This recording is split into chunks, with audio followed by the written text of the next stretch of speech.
Our Old Testament reading for this morning comes from the book of Genesis. It is a part of the long saga of Jacob. It takes place after Jacob has cheated his brother Esau out of his birthright, and Jacob has fled for fear of his life.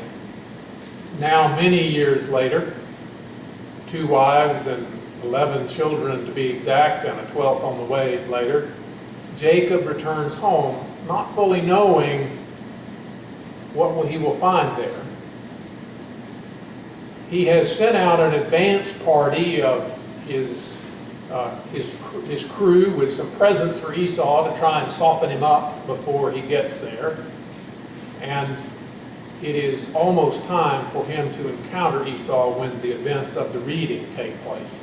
Listen for what the Spirit would say through these words. The same night, Jacob got up and took his 2 wives, his 2 maids, and his 11 children, and crossed the ford of the Jabbok. He took them and sent them across the stream, and likewise everything that he had. Jacob was left alone, and a man wrestled with him until daybreak. When the man saw that he did not prevail against Jacob, he struck him on the hip socket, and Jacob's hip was put out of joint as he wrestled with him.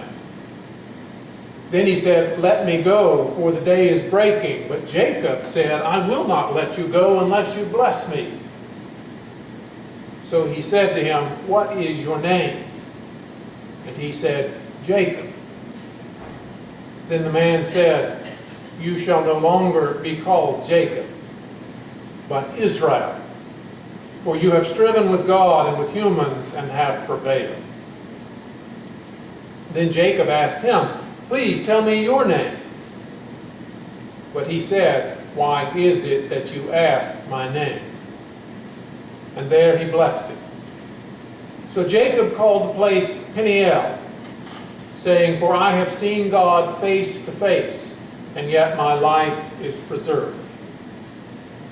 The sun rose upon him as he passed Peniel, limping because of his hip. The word of the Lord. Thanks be to God. As I mentioned to the children a little while ago, when I was a child, my father would often read us Bible stories just before bedtime. I can still see the large Bible story book that he used for that. And I'm sure there were lots of stories about Jesus, but as a child, I think that the Old Testament stories stood out more. There were lots of hero stories in the Old Testament. There was David fighting the giant Goliath with only a sling. There was Samson, the Hebrew version of Hercules.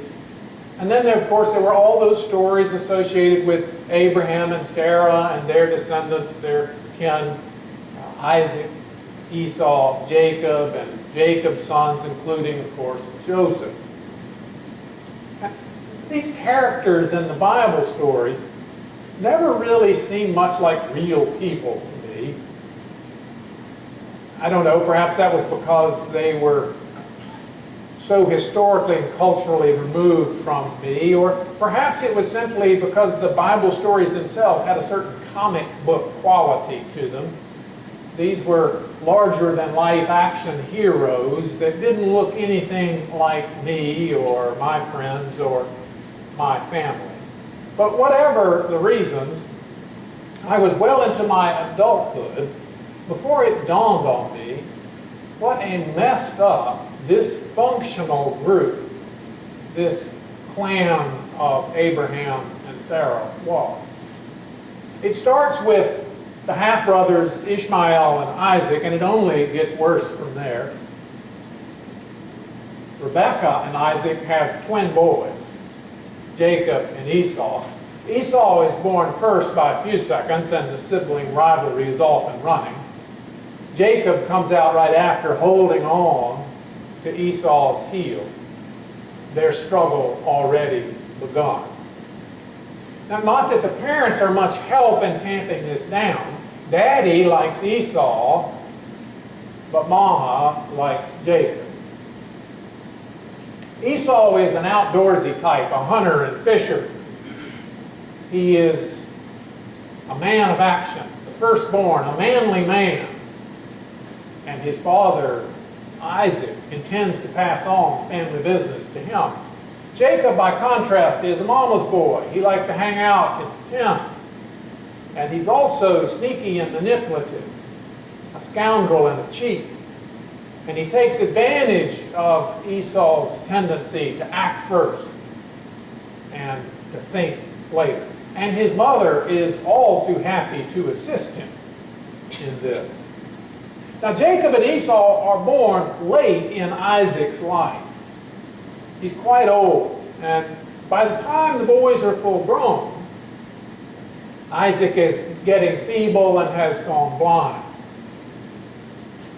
And perhaps sensing that his time is drawing near, he calls in Isaac and tells Isaac to go out and hunt game and prepare a savory meal that they will enjoy together, and then he will formally hand over the family business. Or in the words of the Bible, in the language of the Bible, he will bless Esau. But Mama overhears.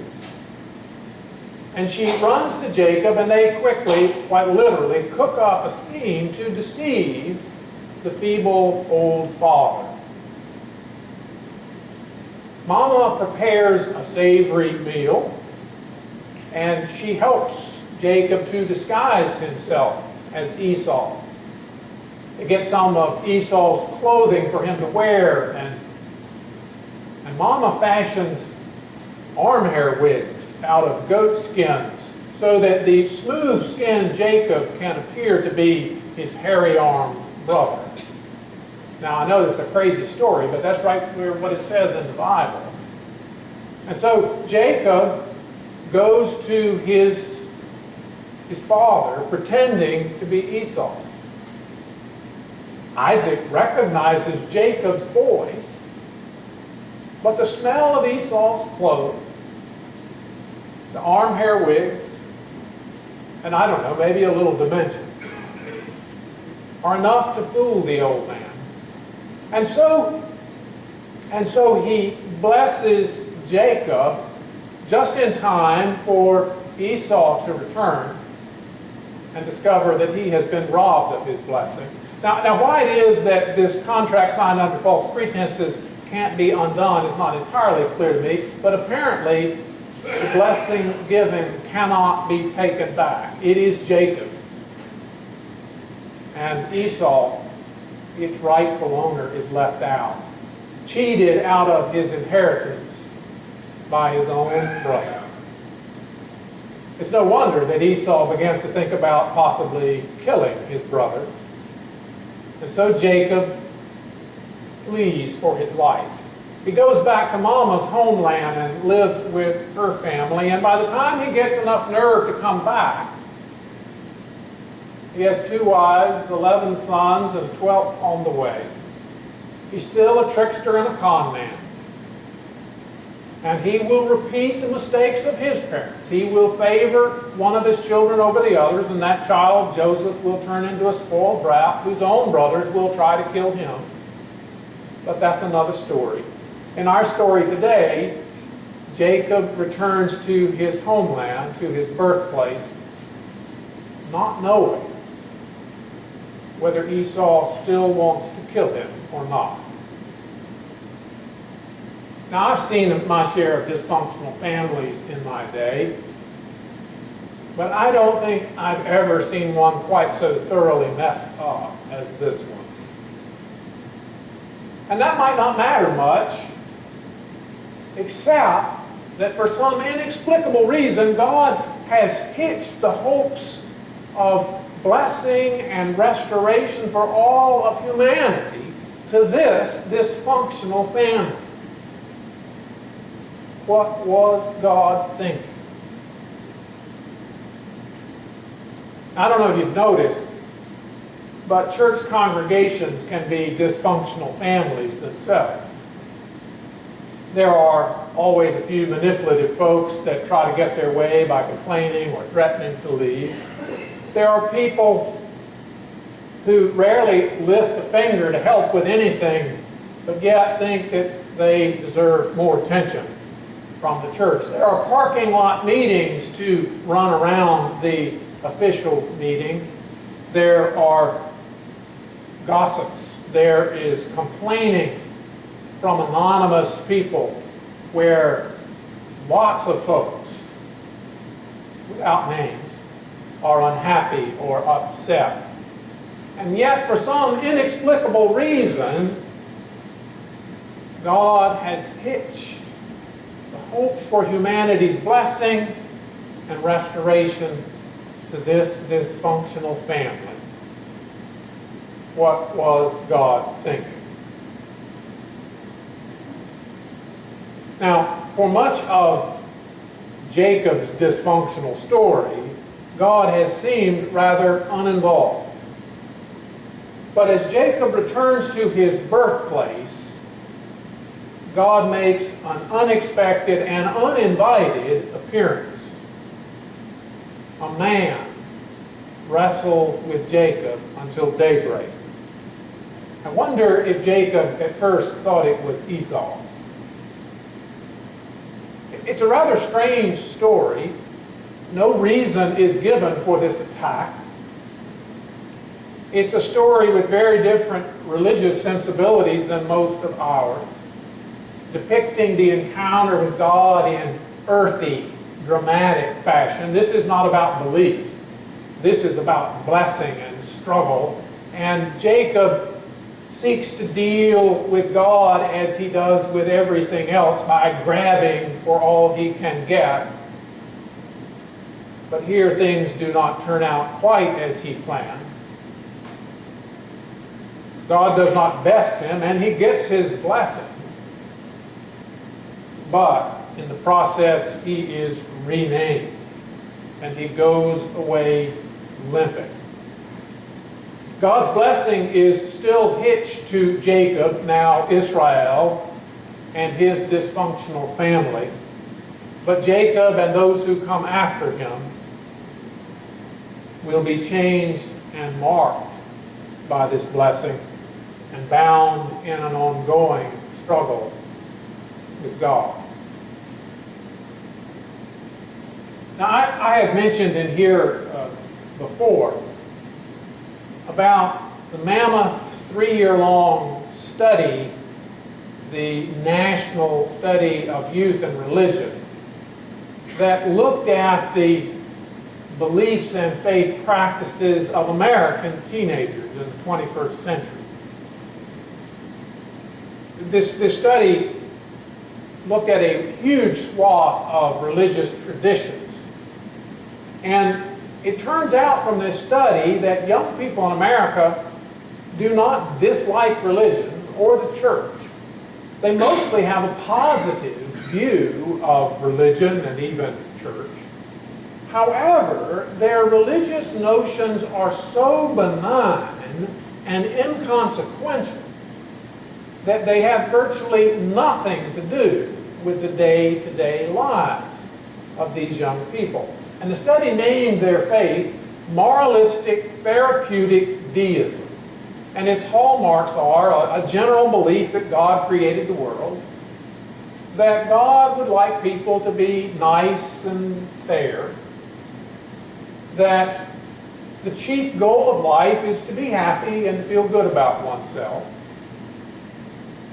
that God is not much involved in life except in a crisis situation, and that good folks go to heaven. Now, there's nothing really offensive about any of this, but neither is there anything really substantive about any of this. Professor and Christian educator Kenda Dean has referred to it as Christianish, or the cult of nice.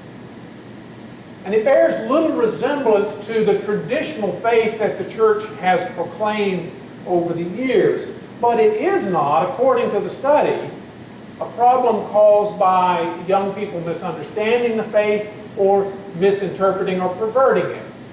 It is, in fact, precisely the faith that was transmitted to them by their parents and by their congregation. Now Jacob lived a long way from the 21st century and moral therapeutic deism. But I think I see some points of contact, especially with Jacob prior to the wrestling match. Aside from a few moments of crisis, God has been relatively, or seemed relatively, uninvolved in Jacob's life. Jacob is all about acquiring whatever he can, using his own wits and cunning to grasp all he wants so that he can be wealthy and happy.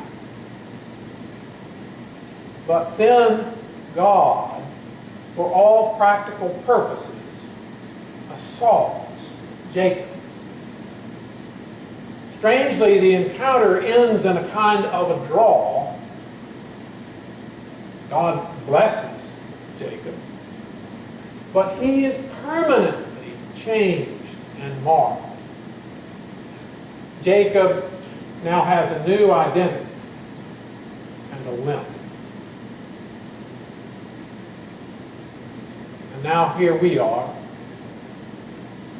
the dysfunctional descendants of Jacob, gathered in worship, still seeking God's blessing.